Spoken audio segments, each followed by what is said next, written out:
international religious freedom. The world's largest democracy is tabbed as a country of particular concern. We have a report from Capitol Hill. Coming home, a dramatic prisoner exchange liberates a former U.S. Marine imprisoned in Russia. We're at the White House.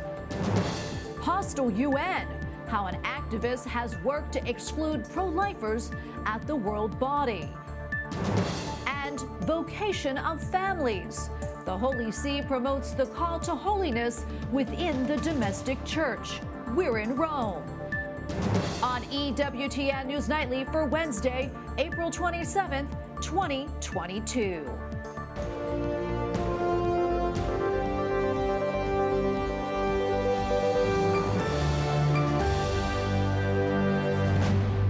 Thank you so much for being with us tonight. I'm Tracy Sable. A bipartisan U.S. government commission says Afghanistan should be added to the list of worst religious freedom violators. Its annual report puts North Korea and China at the top. Some lawmakers are blaming the Biden administration.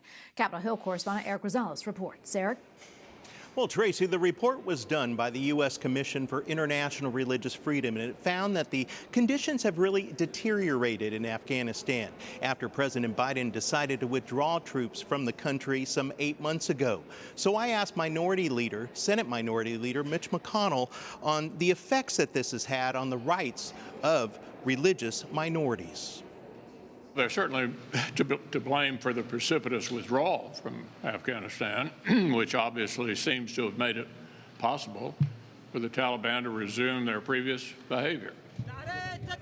It's the first time Afghanistan has been back on the religious freedom blacklist since 2001. You're a Hazara Shia Muslim. It may mean you're an Ahmadi Muslim, and they'll kill you too. If you're a Christian convert from Islam, you're definitely having to move around and hide. Some have experienced this hate firsthand. The Celtics traded Ennis to the Houston Rockets, and the Houston Rockets then did not sign Ennis. Republican Senator Kevin Cramer has long been an advocate for religious freedom. He recently hosted Enes Kanter, a Muslim and former professional basketball player from Turkey, at the Catholic University of Mary, calling attention to his fight for religious minorities. Enes Kanter Freedom, the Turkish NBA star that stood up not only against his country, but now most recently against China, which cost him his role in his job in the NBA, because of course the NBA and China are very strongly economically connected.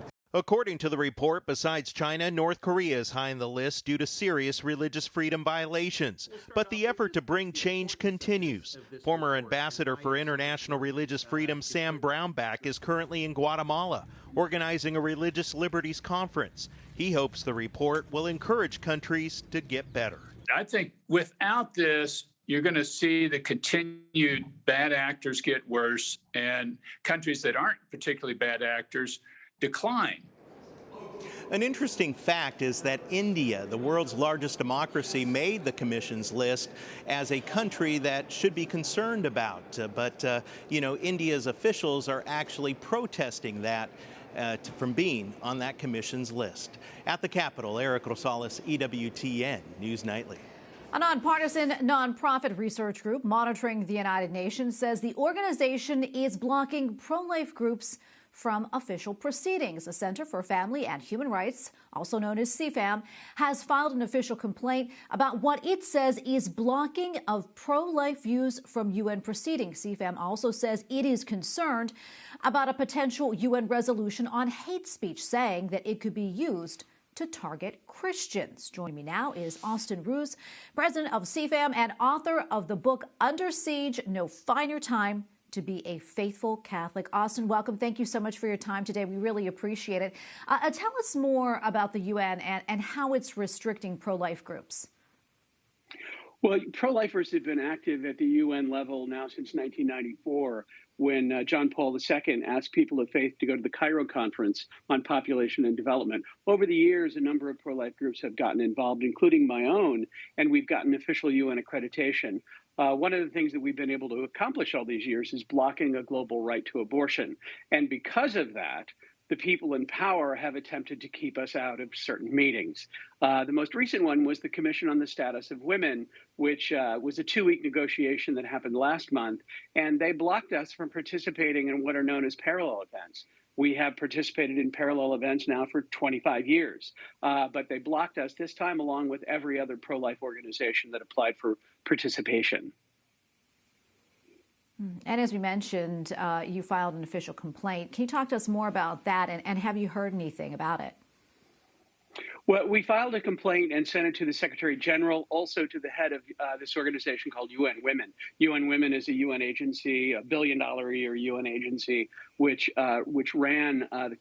essentially runs the Commission on the Status of Women. It should be understood that these commissions write documents that are then ratified by the UN General Assembly in the fall. So these are very important. Have we heard anything with regard to our complaint? No, we don't expect to. But what we hope is that the pressure that we put on now will help us next year when we are all going to apply again. It's essential that pro-life organizations participate in UN negotiations because the other side is working very hard to redefine the family, to establish an international right to abortion. But like I said, we've been successful in blocking them for a quarter of a century.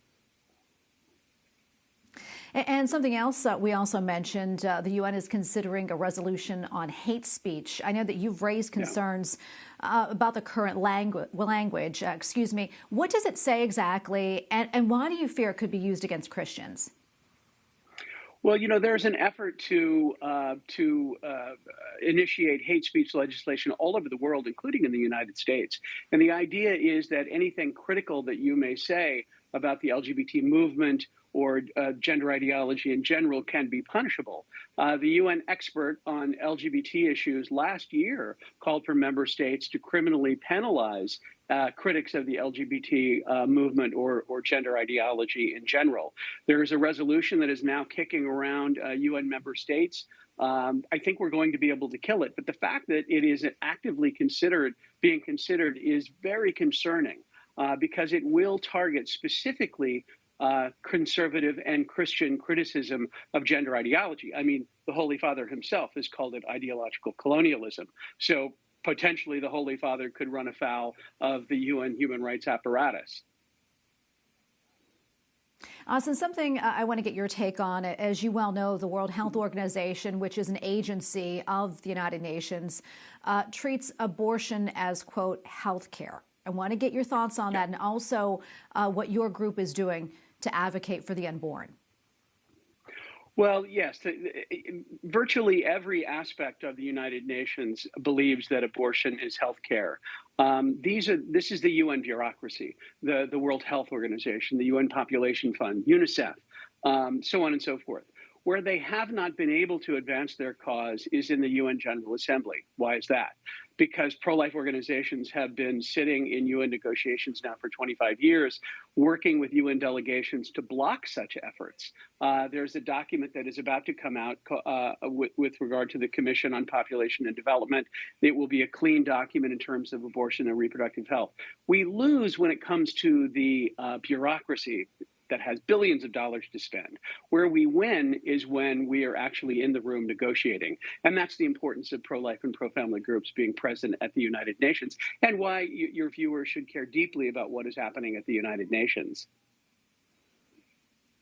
And Austin, before I let you go, we have probably 30 seconds left or so. But as we mentioned, you recently wrote a book called Under Siege. If you could quickly tell us about that and what inspired you to write it. Well, I want folks to understand that God sent us here, right now, to defend his creation, even though there is darkness all around us. Who did he send? He sent us. And this is quite a remarkable thing. And this is why I wrote the book. It's done quite well. I've been on a number of EWTN shows talking about the book. But there is great hope and a great blessing that he sent us, the most unlikely people, to fight for his creation at such a time as darkness. So that's what the book is about. Well, we can't wait to read it, Austin. Thank you so much for your time today and for coming on. We really appreciate it. My pleasure. Thank you so much. Well, the governor of Oklahoma has signed a law allowing only male and female genders on a birth certificate. The law was passed after a state agency reissued an altered birth certificate last year to settle a lawsuit filed by a person who had moved to Oregon. Currently, 15 states and the District of Columbia allow a gender designation other than male or female. Today, President Joe Biden is welcoming home American Trevor Reed, a Marine veteran who was in prison in Moscow for allegedly assaulting an officer. The U.S. described Reed as unjustly detained, but tonight he has been freed. White House correspondent Owen Jensen reports. President Joe Biden says he was delighted to be able to share with Trevor's parents the good news about his freedom. That freedom, the result of a prisoner swap between the United States and Russia. Russian TV showing Trevor Reed at Moscow airport being escorted to a plane. The veteran had been sentenced in 2019 to 9 years behind bars. The Biden administration was worried about Reed's health and said he was being held against his will. In return, the U.S. released a prisoner of its own. This was a decision that the president made. It was a decision that was predicated on the fact that this Russian individual had served the majority of his prison sentence for a nonviolent drug crime. President Joe Biden said in a statement regarding Reed, "The negotiations that allowed us to bring Trevor home require difficult decisions that I do not take lightly. His safe return is a testament to the priority my administration places on bringing home Americans held hostage and wrongfully detained abroad. We won't stop until Paul Whelan and others join Trevor in the loving arms of family and friends." Meanwhile, at the Washington National Cathedral, hundreds, including President Joe Biden and former Presidents Barack Obama and Bill Clinton, gather to say goodbye to former Secretary of State Madeleine Albright, who died of cancer last month at the age of 84. In 2012, she was awarded the Presidential Medal of Freedom, the nation's highest civilian honor. President Biden said in the 20th and 21st century, freedom had no greater champion than the woman he called a force of nature. With her goodness and grace, her humanity, and her intellect, she turned the tide of history.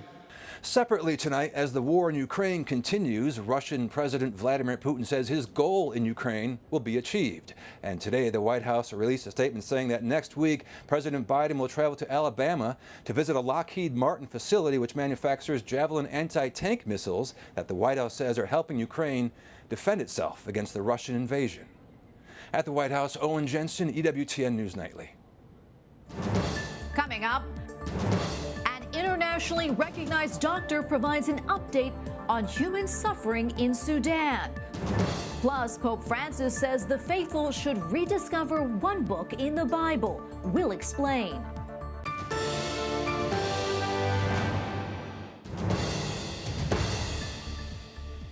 A Catholic priest in Hong Kong is concerned about erosion of religious freedom by the Chinese Communist Party. Father Vincent Woon tells EWTN's The World Over that Beijing's enforcement of its One China agenda has increased repression in the city.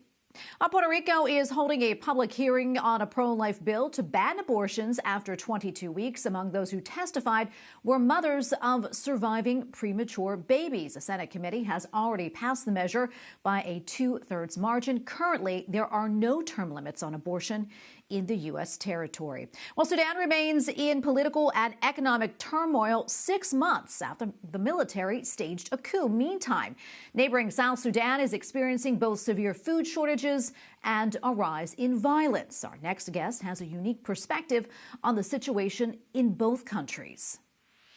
Catholic physician Dr. Tom Catena joins us now. He is the only surgeon for about 1 million people in an area, and he works in contested region between Sudan and South Sudan. Dr. Catena does missionary work as medical director for the Mother of Mercy Hospital. Dr. Catena, thank you so much for your time today and for all that you do. We appreciate it. I know that you've been working in the Nuba Mountains between Sudan and South Sudan for many years. Can you give us a picture of what life is like there? Well, I've been there now for 14 years, and we went through quite a long period of civil war in our region from 2011 to 2017.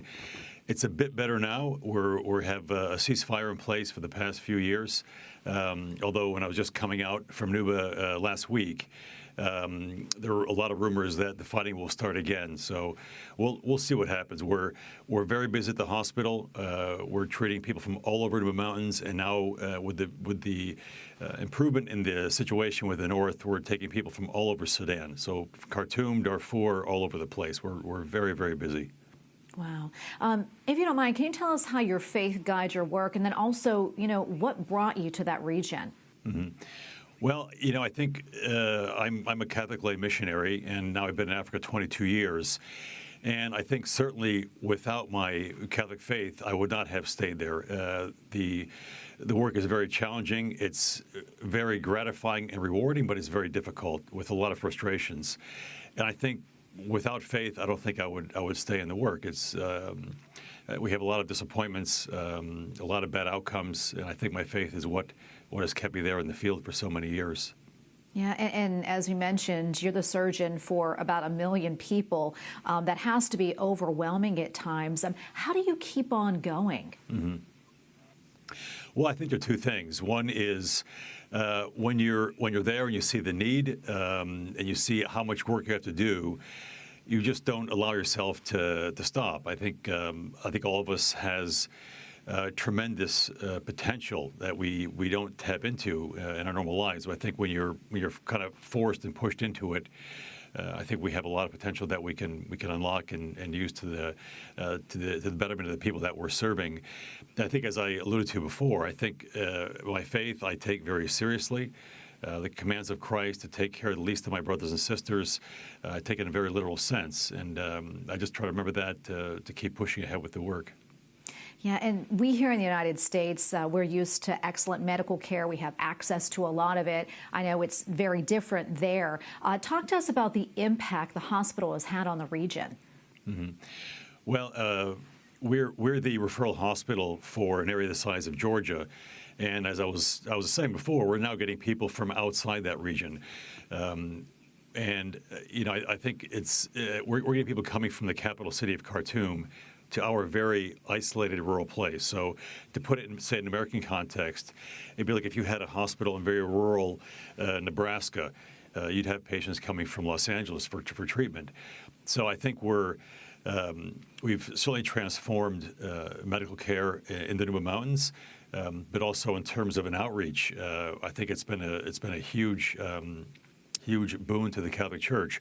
Most of our patients coming from the north are Muslims, and they're people that have had no exposure to Christianity. What they know is Islam, and it's been an Islamic state for many, many years. So this is probably the first time they've seen Christians. It's the first time they've come across a Christian institution. So I think it's a very important place, not only in terms of healthcare, but in terms of Catholic outreach to the people of Sudan. Absolutely. Sounds like it indeed. Unfortunately, we're running out of time, but before I let you go, can you talk to us about why you're in the U.S. right now? I'm back in the U.S. for a fundraising trip. We're almost 100% dependent on individual donors to support the work we do. We treat 160,000 outpatients a year, do 2,100 operations, have 7,000 inpatient visits per year. So all that work we do with the help of many private individuals giving donations to our hospital. So I'm here to try to raise support for the hospital. Well, Dr. Catena, thank you so much for your time today and for all that you do. And we're praying for you to raise the money that's needed for the hospital. Thank you again. God bless. Thank you so much. God bless you, too. And for more information, including how you can donate, visit healthfornuba.com. All right, now we would like to take a moment to remember one of our EWTN coworkers who passed away suddenly over the weekend. Patrick Schmidt was EWTN's Human Resources Manager. He is remembered as a faithful, humble, and peaceful servant who was a close colleague and friend to many. This morning at our headquarters in Irondale, Alabama, a mass was celebrated in his memory. Today, we feel great loss. We feel great sadness of the death of our colleague and friend, Patrick. His physical presence leaves us with a hollowness. We miss his counsel, his readiness to always lend a listening ear, or the casual, friendly conversations that often took place just in the hallways of EWTN. We pray for the repose of Patrick's soul and ask for prayers for his wife Dana, his sons, and his family. May Patrick rest in peace.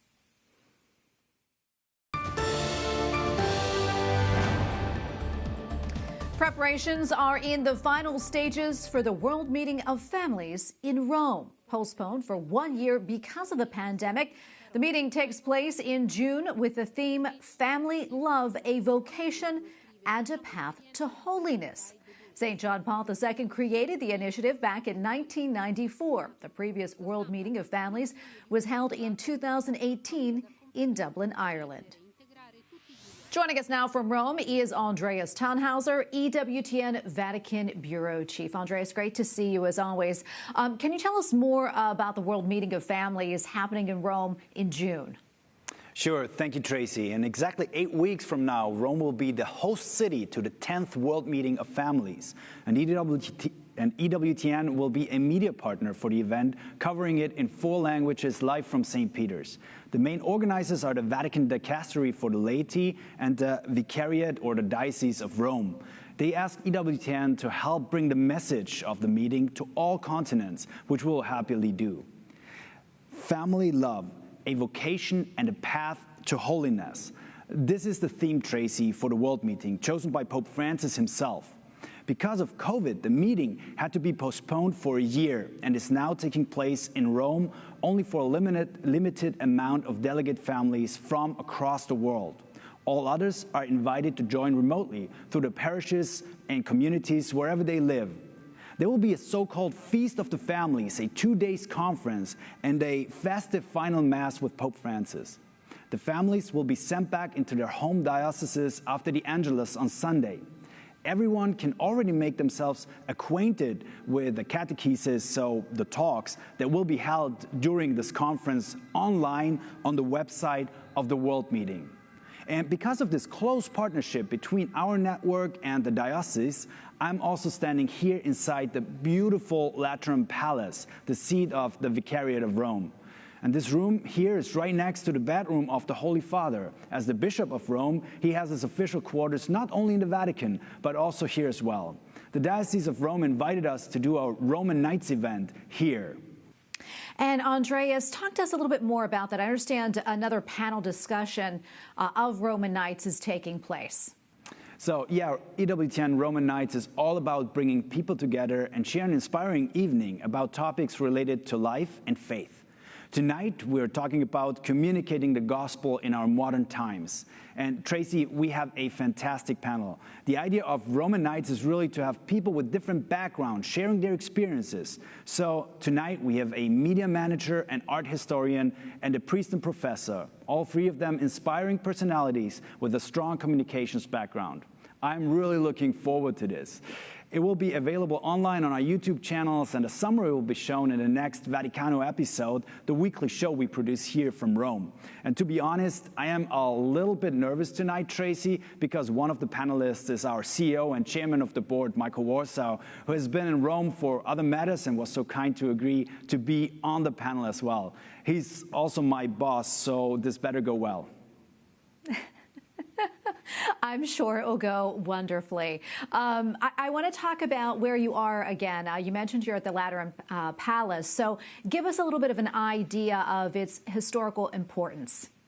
So the Lateran Palace was the residence of popes for about 1,000 years. But when the pontiff returned from his long period in France in 1377, it was abandoned. The Vatican was designated as the place chosen to host the Pope, not only for the geographical aspects that made it a safer place, but especially because of the presence of the tomb of Peter.